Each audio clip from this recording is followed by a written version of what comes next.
So anyway, the networking that I was doing within the IP community was to introduce Raptoreum to a variety of different people in that space. And in fact, one of them was to a government office, which is, it was probably the best call I've had so far. It was a guy who I just happened to call and the right number, and I got someone who understood blockchain, and he couldn't believe what he heard.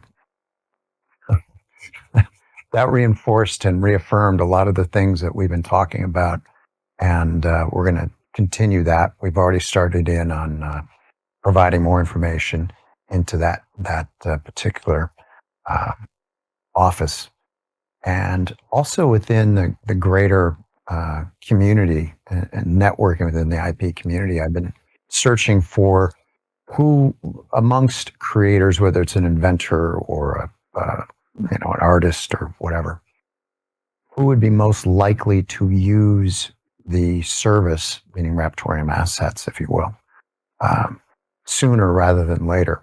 And we're now refining how we're going to reach those. So they were very helpful in the discussions that I had, who would be a likely candidate to use it more so than others. We already know there are low-hanging fruit, but within those, you got to reach them. It's one thing to have the ability to provide the service. It's another thing to actually market it. So that's been a big part of the last 4 or 5 days that I've been working on. And we're making some good progress there. So I hope in the next 3 weeks we'll have more to report on. But I'm real pleased with what I heard. I mean, the guy on the other end of the phone was just blown away, and he's an investor in crypto.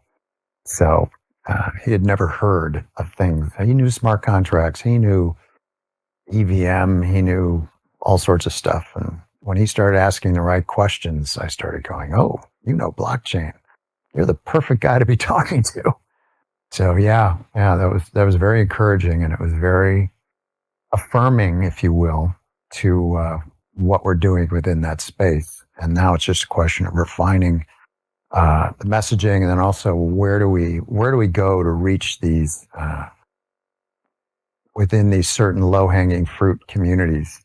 How we're going to go in and get them? How are we going to broadcast what we can do? So that's sort of on the cart for this week.